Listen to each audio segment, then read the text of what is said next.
the aging workforce is in our lane, at least in CommonSpirit, it's our number one issue that we're having to deal with. And the workforce isn't getting larger, it's getting smaller. And that's the way it's going to be for the foreseeable next 10 to 15 years. And so as we deal with that, how do we continue to retain our employees? How do we hire the ones that some don't have the skill sets, some don't have the cultural fit? And so how do we find those individuals that will align with what we're doing? And really it is about finding somebody that has that calling to go into healthcare, because we're hiring away from industries that don't have that healthcare initiative or understanding. There's a major crisis facing healthcare facilities management. We have aging employees, aging buildings, and aging infrastructure. We've created the Healthcare Facilities Network, a content network designed specifically to help solve for these three pressing issues in healthcare facilities management. We bring on thought leaders and experts from across healthcare facilities management, all the way from the C-suite to the technician level, because at the end of the day, we're all invested in solving the aging issue. Thanks for tuning in. Look at our videos. You will find that as a theme across our content. This is the Healthcare Facilities Network. I'm your host, Peter Martin.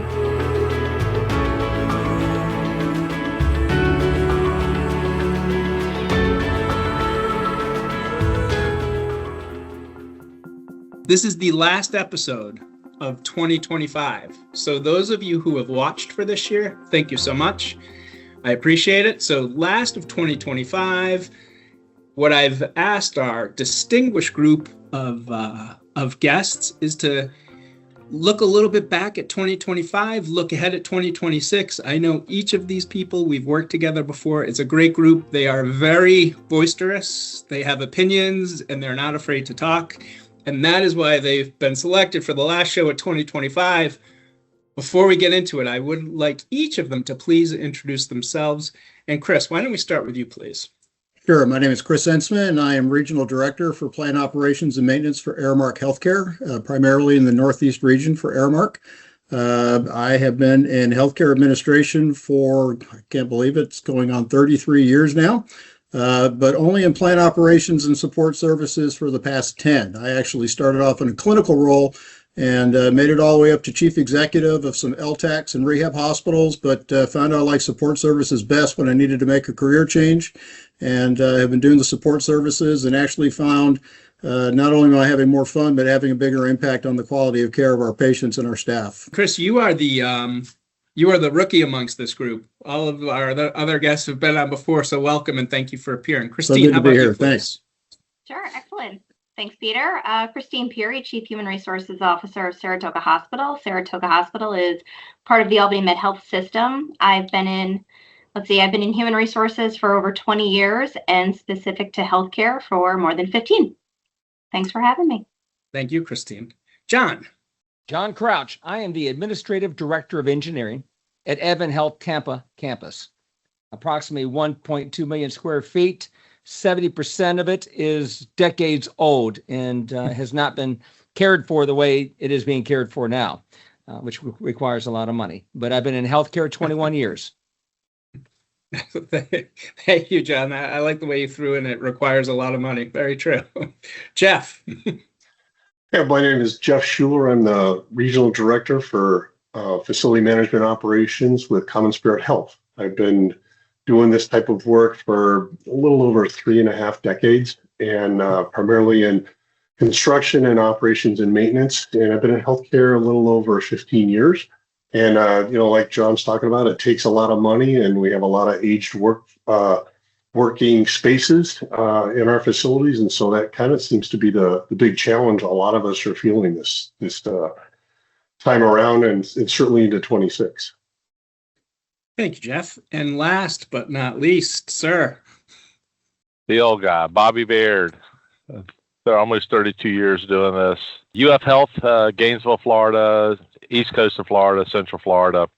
So I'm a facilities leader, manage about 11 million square feet, and have learned a lot about our industry every single year and every single day. So it's not a day that goes by that I don't learn something new. So something today, I expect to learn at least 4 or 5 new things from these great people that I'm looking at. What I like about your introductions, and it's been really, it's part of the reason we started the Healthcare Facilities Network, is, what was mentioned was aging buildings, aging infrastructure, and there was no, we didn't talk about this beforehand. Aging buildings, aging infrastructure, and obviously aging employees.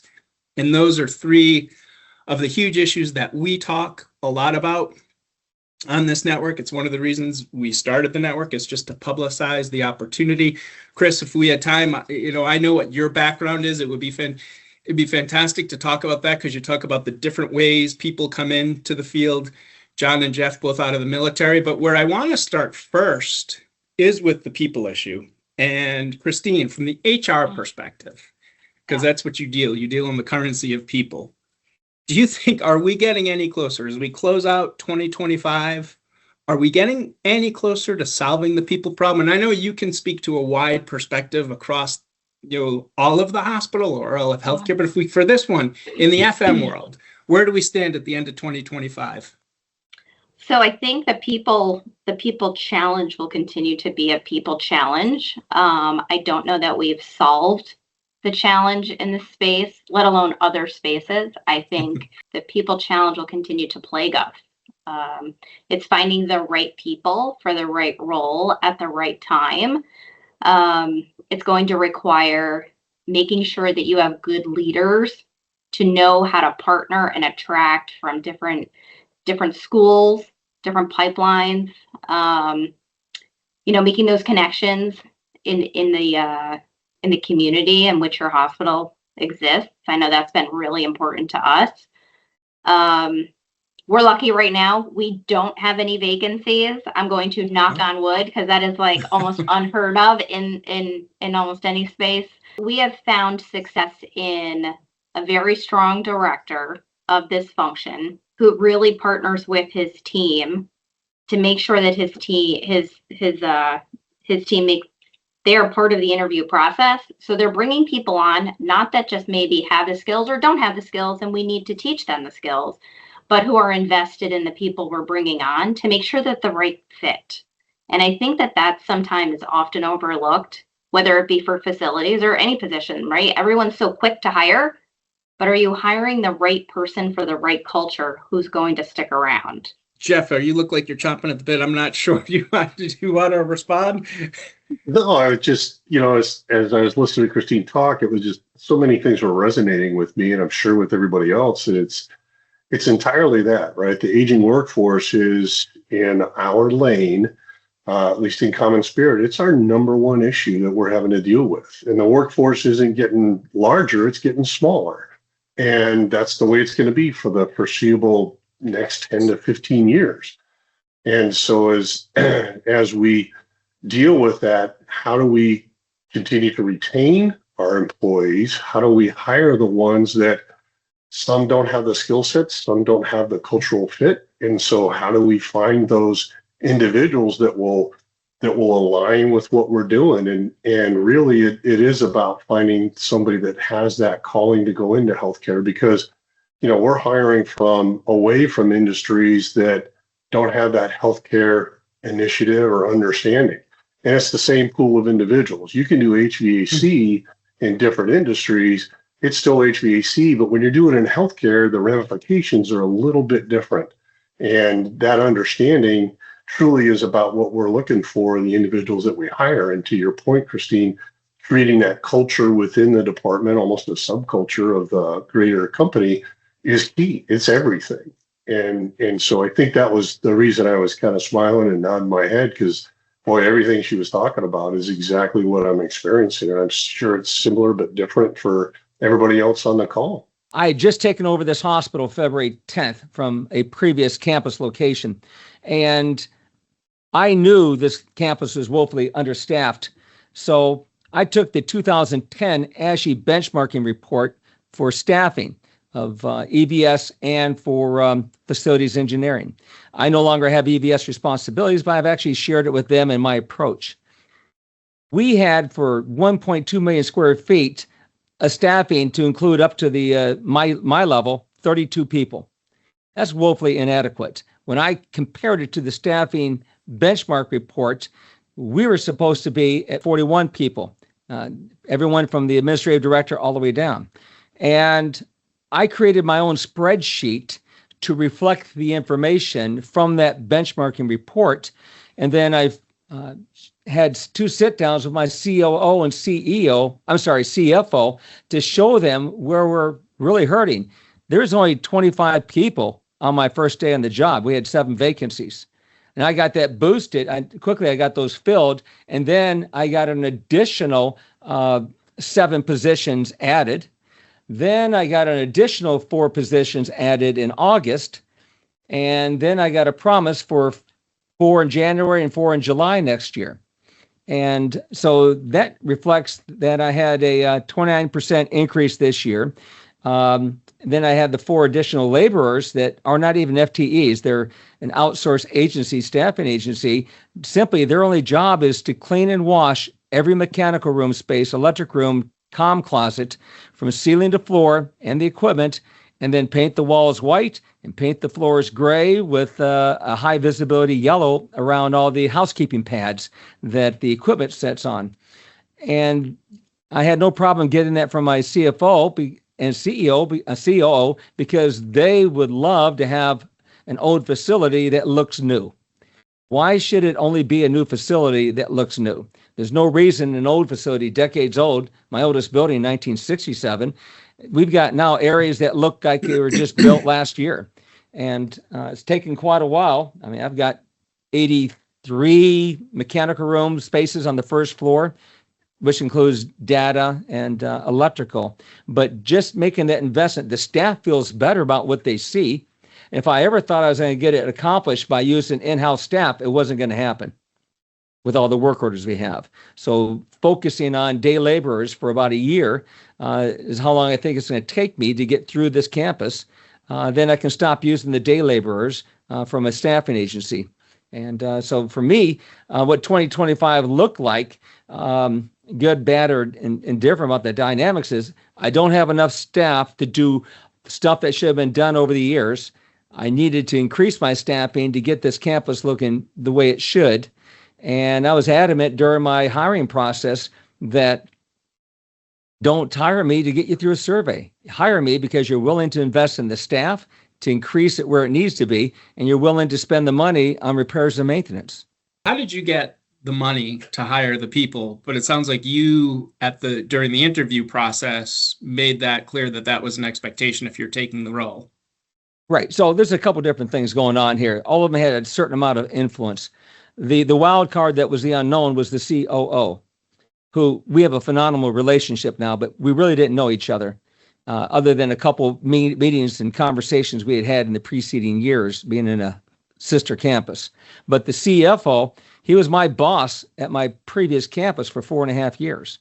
He's been here 5 years. So he knew what he was getting if I came here. The CEO just had me for 5 years at my previous campus, and he wanted me here. But as I told the COO, you're the hiring manager, not Eric. He may be your boss and may have a confidence in what I can do, but you're the one that has to have that trust and confidence in me. But I can't be successful without your support, you and the CFO support. And without that, you need to find somebody else to get you through surveys, because my job is not to get you through a survey, is to take this campus and take that 70% and turn it around so that it's as nice as our brand new building that's 5 years old. Bob, you're down there in Florida, similar? Not exactly. Thanks, Peter. Most of us are getting FTE haircuts, and John, you seem to be using Rogaine. So, yes. Anyhow, let's just put it this way. I was listening to all these great folks, and the thing that the process that I use that I have found to be very effective, which kind of ties Jeff and Christine's points together.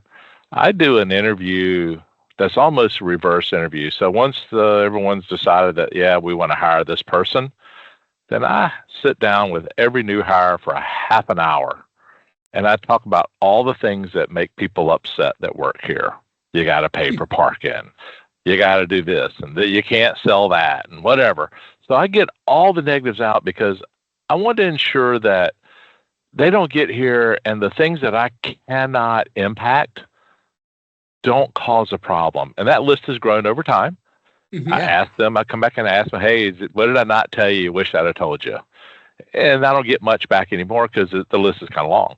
But so I think that, Christine, we find these good folks, and if they come through the door and then we upset them in the first 90 days, they're going to look somewhere else. So I feel it's real important to have that honest communication. You're probably not going to like that you're going to have to pay at least $300 to park. The way it goes. You're going to park next door, it's going to be $2,000. I think what you're getting at is exactly what I was talking about with the culture fit, right? Like, you may not have to pay to park if you go work at company ABC, but here you do. But here's what we can offer instead. And maybe that matters and maybe it doesn't. And if it doesn't matter, then maybe this isn't the right fit because you won't be happy. And then you're not going to stay. And which is that's the key to retention, right? Yeah. So I think like exactly what you're doing, calling out the things that are going to upset people. Let's have that conversation now so you know is the key to retention. Yep. Talk about that before they're hired. Well, they say I tell them, I say, before you say I do, let's get the I don'ts out of the way. I don't give you free parking. I don't this, I don't that. If at the end of the day, if you still have this calling for healthcare, then let's make this happen. But I don't want you to come here and feel like, whatever. So I think that's a tidbit that I would recommend others consider.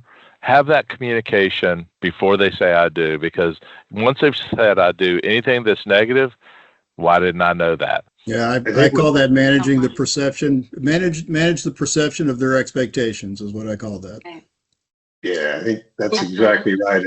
And listening to this, as everybody's talked about it, really it also embodies understanding the belief systems of the different generations that we're hiring. I mean, this is the first time in the history of employment over the last 10 years we actually have 5 generations of employees that are working for us, and each one of them come with a different sense and understanding of what it is that they're expecting out of that employment and how you communicate to those people exactly what Bobby was talking about and how John was talking about it. It's different for every one of them because what's important to one set is not important to another set. And yeah, there's some one-offs, but generally I think Christine's probably found that it's similar enough to where we have to understand what is important to those individuals. Yeah, I'd like to support Bobby's statement about getting the negatives out of the way. At our initial interview, we always talk about the fact that I'm looking for a customer service expert with a specialty in pick any trade. HVAC, great. An HVAC technician, you are the subject matter expert. But that doesn't mean that's the only thing you're going to do. Everybody gets their hands dirty and gets involved in a code brown. For those who couldn't figure that out, that would be a sanitary problem with plumbing, toilets clogged, maybe having to pull a toilet and snake the drain. But I don't have enough plumbers in order to only let them do that kind of dirty work. So if you can't accept those terms that you're going to do and other duties as assigned, which is in your resume, in your job description, then this is not a good place for you. John, I spent a lot of time with the staff in the same vein. As you heard me say when I did my introduction, I actually come from a clinical background. So I was working on the operations side and with the clinicians and the therapists and the medical staff. And I explained to them, meaning the engineers and the other support services folks, I cannot explain to them enough how inextricably they are entwined with the clinical care team. Their success will predict the outcomes of the patients in some cases. And if there's anything that I've worked on in the time that I've spent in operations for facility management is get the team to understand that they are absolutely 100% part of the care team and shouldn't shy away from that. Particularly the engineers who didn't want to go into the patient rooms because they thought they were interfering with the care. I said, you are part of the care team. People cannot do their jobs unless we take care of the stuff in order to be able to make them possible for them to do their jobs. 2 quick things there, and then I'm going to shoot. Christine, you shouldn't have agreed to appear here because you're kind of like the HR person, but I want to kick it off with you because, Jeff, you mentioned it. But, Bobby, you talked about getting the bad out there, getting the ugly out just to level the playing field. I found at the end, when I was doing just the recruiting with Gosselin Martin before I transferred over to Kraft. The last couple of years, especially post-COVID, when the hiring or when the employee field was really starting to shrink, I worked with some organizations that did not do that. And you were exactly right. And Christine, I'm sure you've seen this.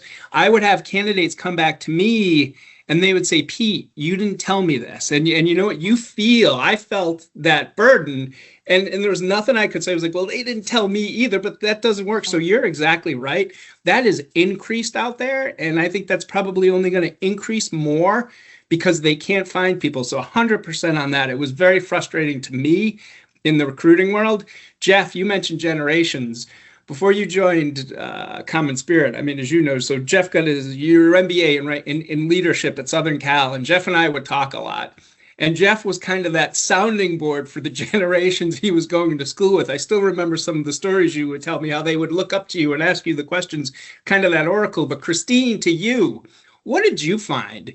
And what are you finding generationally are some of the differences, not just in facilities, open it up to the broad, you've got all generations in your organization. What are some of the biggest differences you're finding? And then after that, gentlemen, you chime in too, please.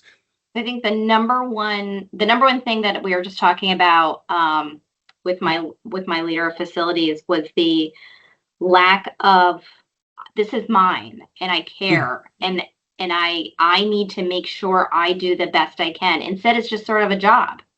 Like, I'm doing work, you're paying me, and I'm leaving at the end of the day. And it's transactional. It's very, thank you. It's very transactional.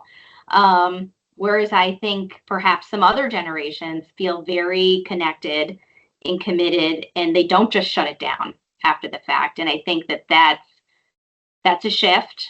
I think this goes across multiple generations, but almost the requirement of flexibility now. Flexibility is expected because there's aging parents, there are people who are having children and young families, and there are just competing priorities. And there's multiple things pulling on people. And if we want to keep a good employee, we're going to have to be flexible. We're going to have to acquiesce a bit. Whereas maybe in the past we hadn't had to.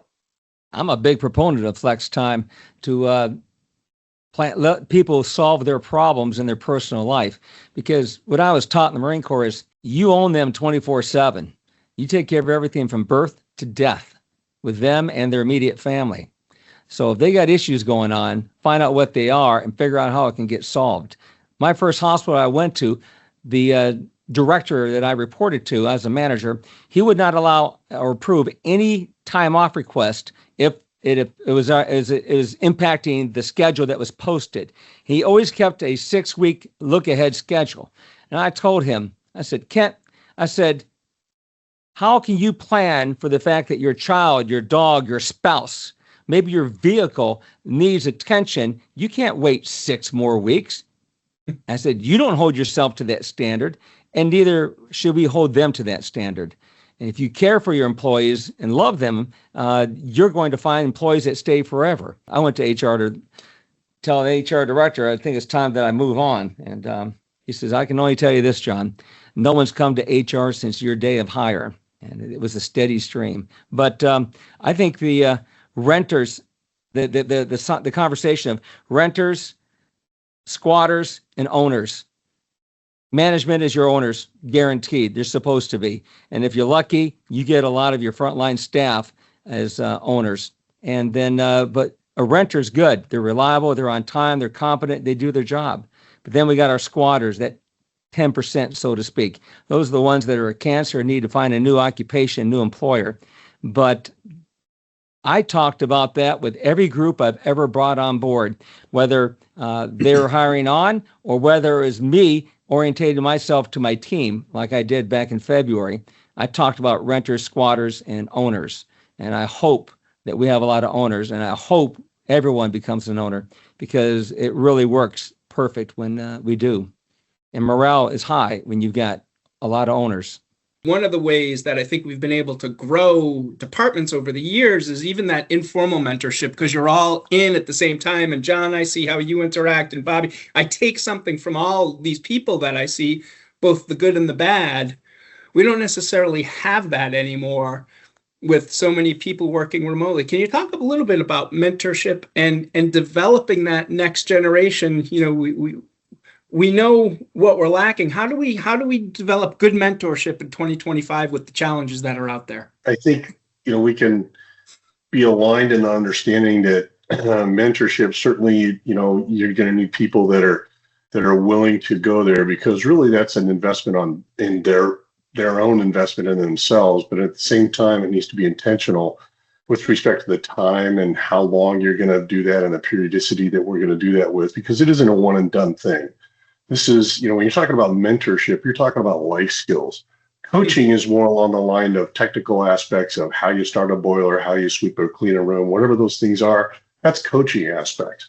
When we're talking about mentorship, this is more of a whole life approach that also includes the work things that we're talking about. So you're going to talk about a lot of things that, while apply at work, are really directed towards things that are outside of work. And that's really what mentors do. So if you think of any of the great mentors that any of you know, that's really what we're talking about. So I think that mentorship aspect really does have to be intentional, and it has to be primarily driven by the person that is seeking that guidance, because really that's what they're looking for, is that wisdom and understanding that comes from years of doing things that are similar, might be in the same industry, might not be, but they really do affect the outcomes of how well we do what we need to do.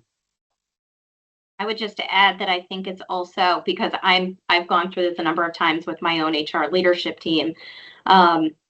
We as leaders need to make sure we are intentionally grabbing those folks who want the mentorship and who want to learn, so that we dedicate our time to them, to give them the skills, the knowledge, and the experience and expertise, so that they can continue to grow, rather than sort of waiting for them to seek us out. I think it's also beneficial if it goes the other way.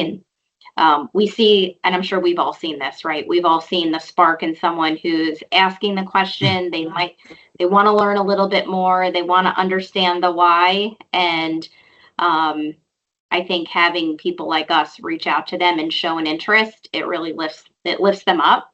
And they can be with us, and then they can be a good succession plan. And for me, the mentoring is by far the most exciting and stimulating part of what I'm currently doing. Is that I am a remote worker. My region requires me. I'm not in the day-to-day at each of the accounts that we take care of. I'm supporting the directors that are there. But by far the most fun that I've had recently, particularly for my tenure with Aramark, is we've hired 4 very young, new, exciting managers that came from no healthcare experience whatsoever. So their acumen is very high as far as facility management. And 2 of them actually have degrees in that. And one of them we got right out of their internship after they graduated. And for me to sit there and spend at least a couple hours each visit I have with these different accounts and talk to them just about healthcare. And or as I think it was Bobby that mentioned to him, is explaining to the staff what's so exciting and the calling that comes within healthcare. Compared to other areas of facility management. And what I tell them is that I congratulate them because they've reached the pinnacle of their profession. Nothing is going to challenge them or give them the satisfaction that we get working within the healthcare environment. But the mentoring, talking to them, going through scenarios, talking about what is different about healthcare compared to a business occupancy or a sports venue or a server farm, that would kill me. That's so boring. I can't imagine how people do that job. But anyway, with that having been said, it's exciting to talk to these young folks and to hear how and to watch them grow in their roles. But I also do it with the staff themselves, reinvigorating some of the older folks that we have that are getting tired, but reminding them why they got into the field in the first place. I actually spent maybe I should do some what do they call it, therapy charges for the folks for the well-being that we talk about for them and convince them to stay on. But for me, mentoring has been by far the most pleasurable part of what I've been doing here most recently. I think it's also just to sort of tag on to what you were saying, because it got me thinking about, Bobby, what you were sharing in the beginning. And you want to, you share the realistic, I call it the realistic job interview. So but there's no surprises when someone starts. hopefully they'll stay. And this is sort of the flip side to it, right? Like, we're going to make you pay for parking, but here's what we also can offer you, right? I can teach you all of this other stuff, Chris and Jeff, what you were talking about. So it's then honing in on, is that somebody who wants that? And then they're more likely to stay. If you like this video, please like and subscribe to the network. And more importantly, share it with your colleagues in the healthcare industry.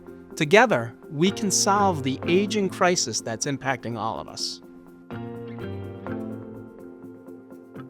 You still run into, and I'm sure you guys have experienced this, you still talk to people who are afraid or intimidated or don't share everything that you folks were just talking about because they're afraid it will cost them their job. It's their, they lose their job insurance, and that still exists out there. I still run into that, and it's interesting. I guess it's naive to think it wouldn't exist, right? Because part of it's the human condition. We're not here to talk psychology, but any comment on that? Otherwise, it is interesting though, because I think we've all agreed, right, from the first 5 minutes of our conversation, the people are a problem, right? We don't have enough people, right, so if people are afraid of losing their job because they're mentoring, it's like, there's plenty of work to be done. I don't think we're short of work. And and then the flip side, I've always approached it is,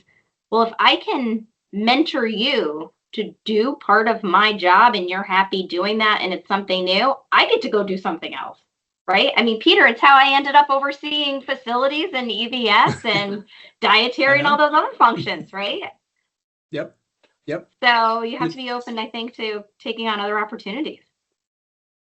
It's interesting when we talk about this topic of people having a little bit of fear of, quote, being found out, right? That they don't know something that maybe they think other people feel they should know.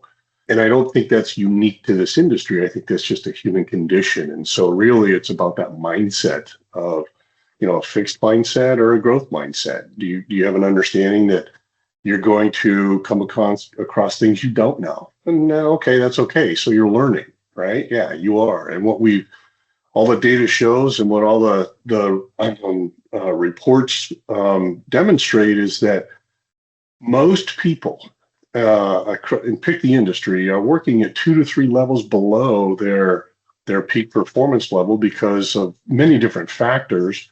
But really, the organizations are going to improve the most is by actually causing people to work at top of their license, whatever that license happens to be, right? So if I'm comfortable doing a particular task that I've done for the last 20, 30 years, that might not be what I'm getting paid to do today. So if I'm doing it, then I'm not allowing somebody that I am paying to do that to do it, right? And so it's also not getting me to operate at the top of my license. And so I really have to be mindful of making sure that I'm creating that space for them to step into. And if they're struggling with it, then we have some conversations about it along the lines of, hey, let me help me understand what it is that I need to do to create confidence in you that you're going to be okay. It's going to be successful. We'll get through this together, but I can't keep doing what I've been doing because that keeps me from doing what I'm supposed to be doing. At the FIA conference that I went to in November, this is the second FIA drop, John, there's no better MC than you in keeping things on schedule. But Bobby, you guys in that little round table that you had with Jordan and the other gentleman whose name escapes me, you guys were talking exactly about what Jeff brought up relative to, if I'm doing something, who am I holding back? Kind of letting go and not getting stuck in your comfort. But I do want to direct this question to you, Bobby, first. Let's look back at 2025 and ahead to 2026, kind of combine them. What concerned you or what surprised you coming out of 2025 that we're still dealing with wide open? And as you look ahead to 2026, what do you see for opportunity or possibility? I'm going to completely leave the topics we were on and throw a curveball at all you gentlemen and lady. And the biggest issue that stands out for me in 2025 is that we have still not removed ourselves from the just-in-time, no longer works supply chain issues that were started with COVID. So COVID set up this big supply chain problem, and I felt confident that 2025 we'd be out of it. And that has not been the case. We are still in trouble with supply chain, and I can say that with a significant amount of authority. We have seen such possible business interrupting issues that we have our own supply of parts like boards, controllers, breakers, motors, that we keep an inventory throughout our organization, because no longer can I pick up the phone and find something in the factory. So for me, it has become more operational and less human on this particular front, and that's the big piece. So that's my 2 cents. 3 cents now. You're up to 3 now.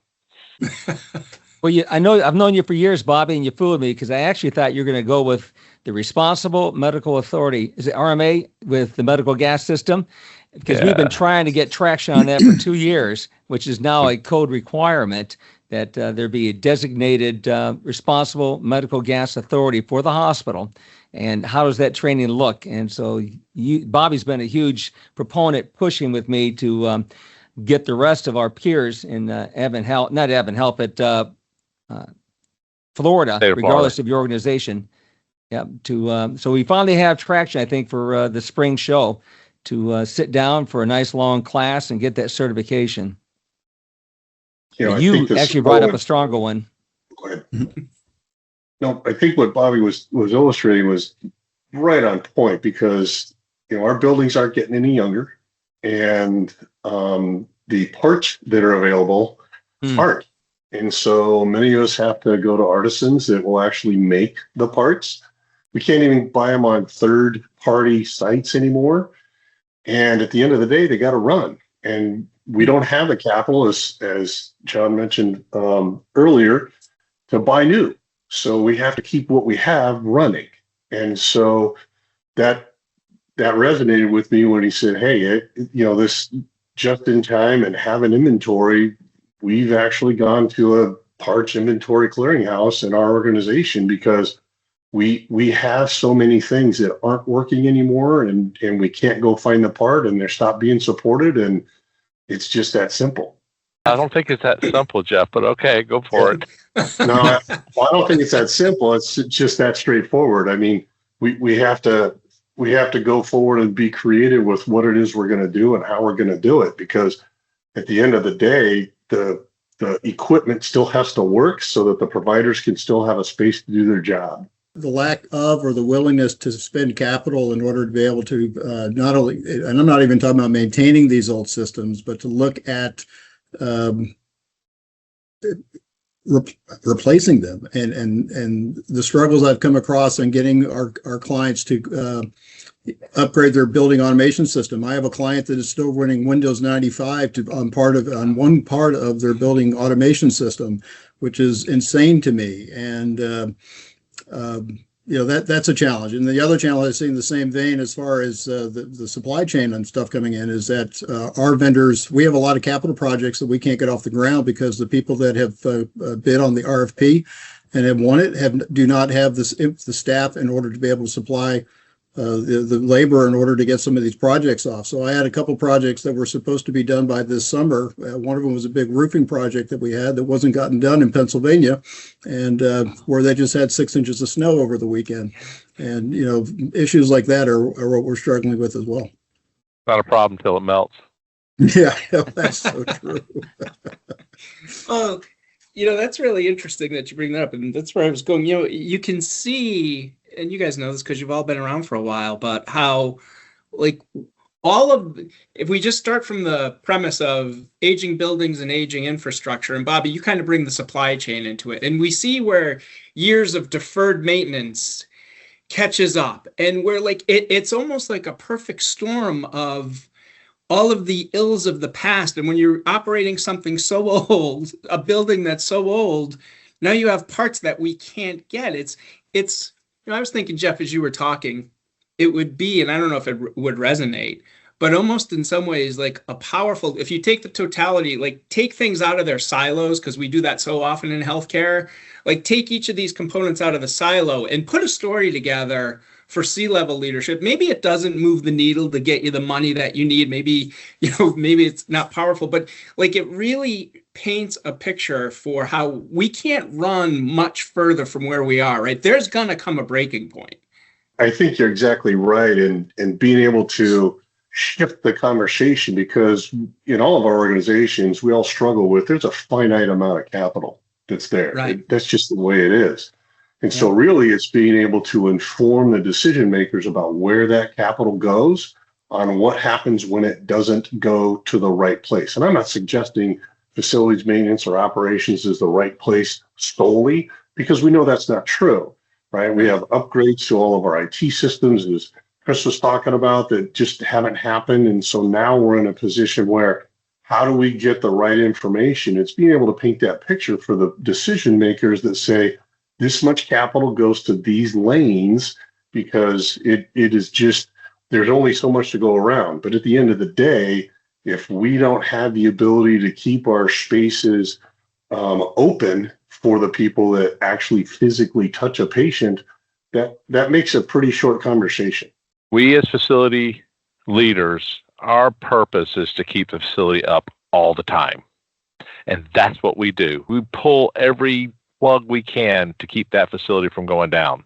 And if we do a good job, when we go to our leadership and say, I need this money for this, they're like, we don't have any problems. Why do you need this money? Right? So we have this, and Peter, you call it a perfect storm. That's what we're doing. So we keep it running. We say we need to replace it. They say it's running. What's the problem?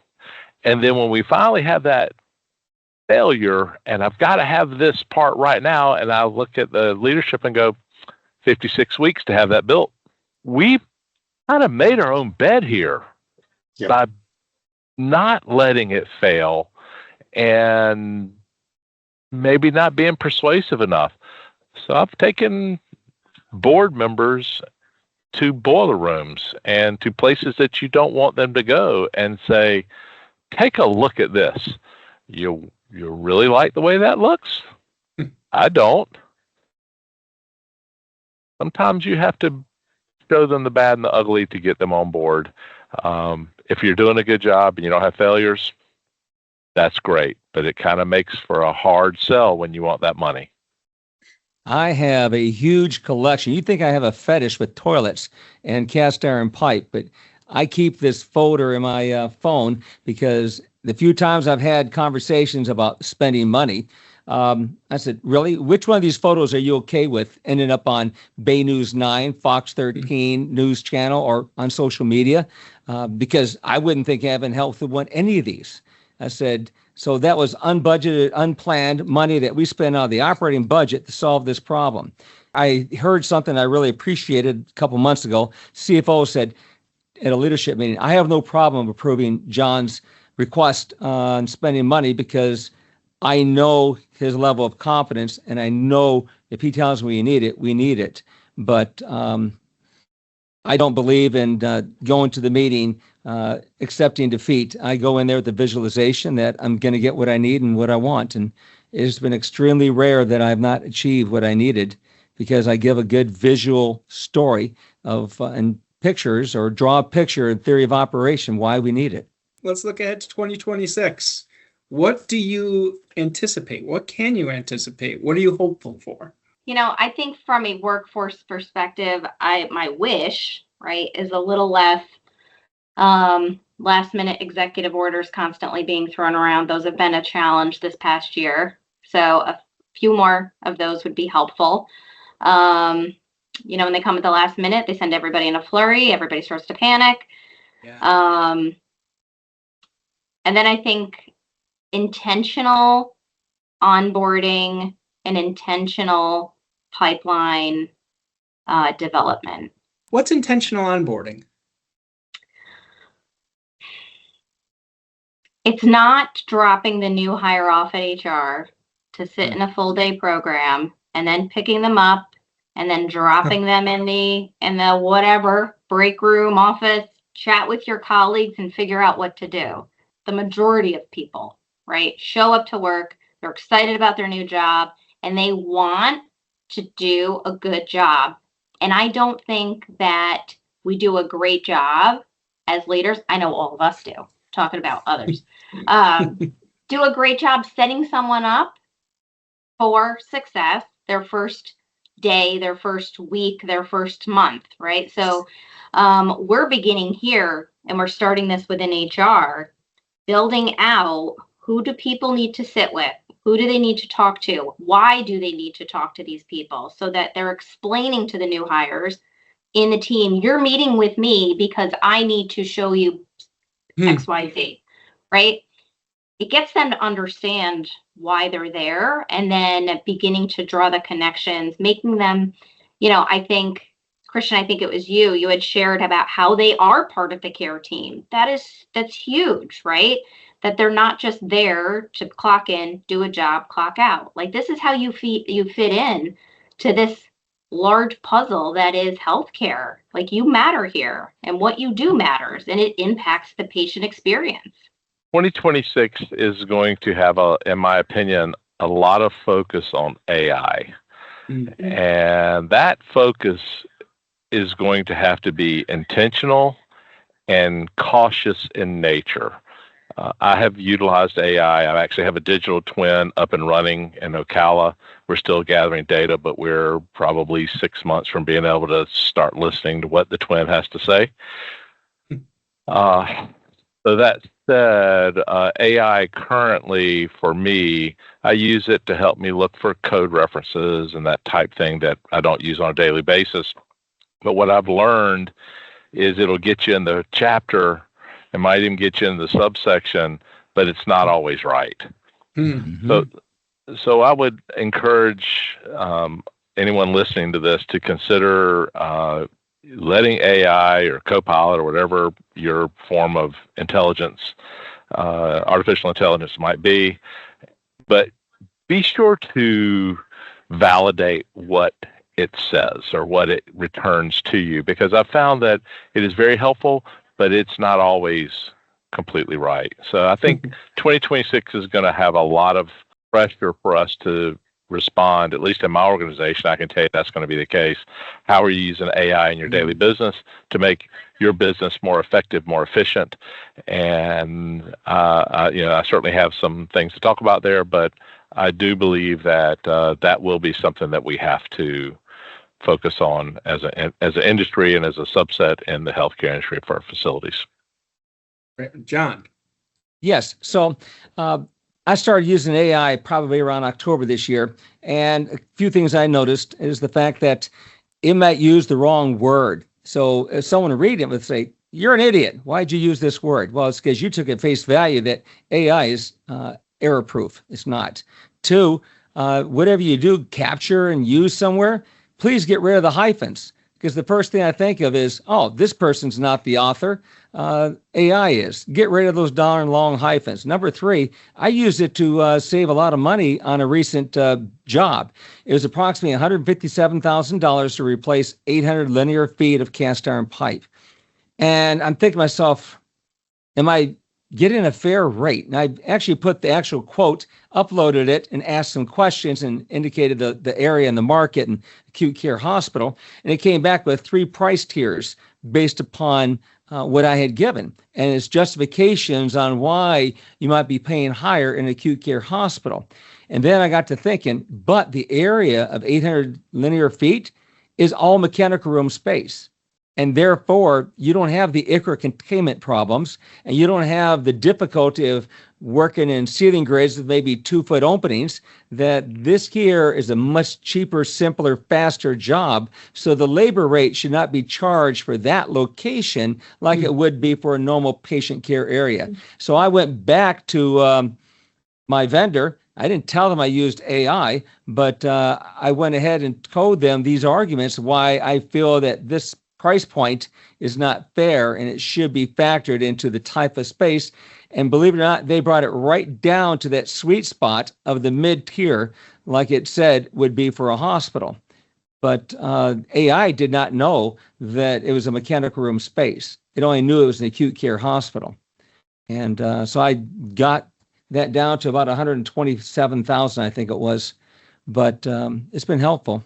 I was thinking back on Christine's comment is the intentional onboarding or the best organizations that I've worked for or worked with are the ones that spend an inordinate amount of time on bringing their folks onto the staff. I think at one hospital I worked with years ago, I was on the executive team, and my entire onboarding process took the first 90 days that I was there. I was not doing it during the entire 90 days, but it was systematically in my calendar when I first got there is what they brought me through to learn how they do things and ingratiate me to the corporate culture they have. And those companies that do spend that time and effort and not have orientation in one day and then just turn the people loose like I see prevalently out there with my company, to be quite frankly, and with others, they are by far the most successful.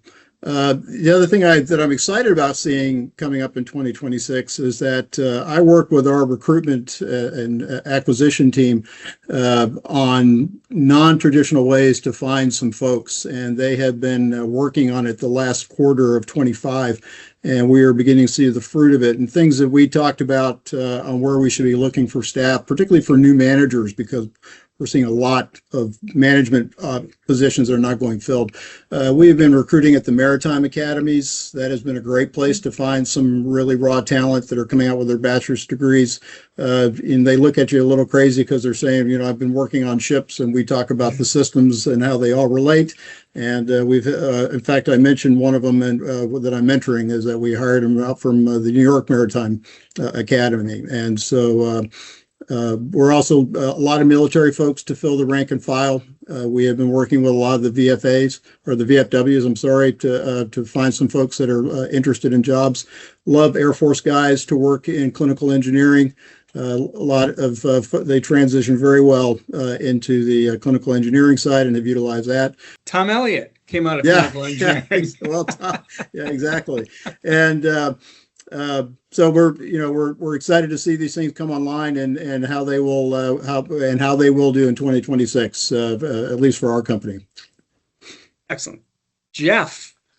Well, I got to hand it to Bobby for bringing up the AI conversation, because that's something that I know I need to get better at, and I really need to dive into how I can be more effective with it. And really, I think the thing that I'm hearing in 26 is, everybody's talking about, hey, well, how's AI going to affect your job? You're going to lose people. I don't think that's true. I think the only people you use with respect to AI are people that don't understand how to employ AI.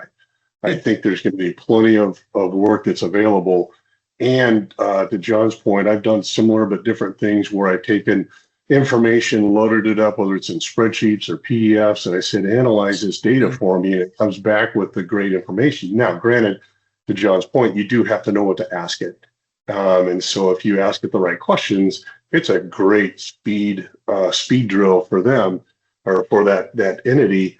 And it comes to, but verify. So it comes down to making sure that you're getting an answer that makes sense. Okay, we are coming up to kind of our hard end. So I want to thank my guest, Bobby Baird from AdventHealth, John Crouch from AdventHealth, Chris Hensman from Aramark, Jeff Schuler from CommonSpirit, Christine Perry from Saratoga Hospital. But before, I think we have another 3 minutes or so. I just want to leave it with you guys because we had a bunch of questions pre-show that we were knocking around. Is there anything that we did not get to, that I did not ask you about, that you kind of had on your mind that you want to bring in? So I'm giving the last word to each of you, and I'll just go around the table. Anything you want to bring up, anything we didn't touch on that you think is important from 2025, 2026, or anything you've heard.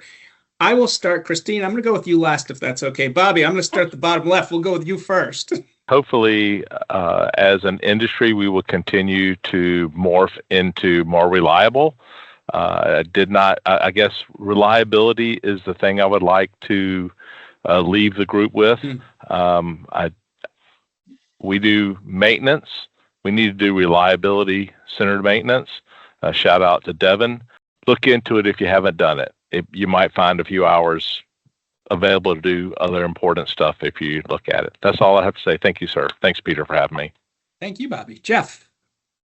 I think the one thing that we didn't get an opportunity to talk about, which could be its own show in its own right, is what is the future of healthcare looking for us? Because as the one big beautiful bill comes into play, I think fundamentally how healthcare is delivered in the next 5 to 10 years is going to not be what it's been like for the last 20 or 30. So totally different conversation, going in a different direction. But I think that's going to be a big shift for us in our world. Great topic. Thank you, Jeff. John. Yes, spend money to get your team training. Invest in them. They will invest in your hospital. I pushed out to a lot of the people I know in FHEA an opportunity I'm putting together, and you'll get a good 20% discount if you sign on and commit. And I got them to even approve purchase orders. I made it as easy as possible. And this one was MEC training. If we get our frontline staff with that first investment in them as certifications, that self-pride, maybe they feel that they can keep moving forward and become a supervisor, manager, director. Thank you, John. Christine. I don't think I have anything additional. We talked about workforce issues a lot, and so I'm happy to come back and talk about it again. Thank you. And Thank you Chris, for having me. my pleasure. My pleasure. Chris, you got the last word. Well, Jeff nailed it on the head for me, because for those that are listening, you've got to understand what's coming down the pipe as far as healthcare financing. It drives everything. Sometimes we get too much in our heads are down, and we're worried about our infrastructure and taking care of those things. But I encourage y'all to look up and look out to what is coming up as far as the challenges that the healthcare executives are dealing with, and how to manage the financing that they are going to be receiving to keep the hospitals up and running. I could talk about that for another couple hours as far as what's coming down the pipe, but us in the facility management area have got to be able to put ourselves in the role of the CFO and understand what is coming to fund what we do, and how do we work within that environment. Well, that was outstanding. Folks, you did not let me down. I appreciate it. I knew it would be far-ranging, so I thank you all for your time. For those of you who have tuned in, happy holidays, happy new year, season's greetings, whatever you do, have fun, and we'll be back in 2029. We'll be back in 2026. Thank you to my guests. I truly appreciate your time. Have a great day. Thanks for checking in. If you want to be a guest on a future episode of the Healthcare Facilities Network, go to healthcarefacilitiesnetwork.com and let us know who you are and what you want to talk about, because together we can solve this critical aging issue.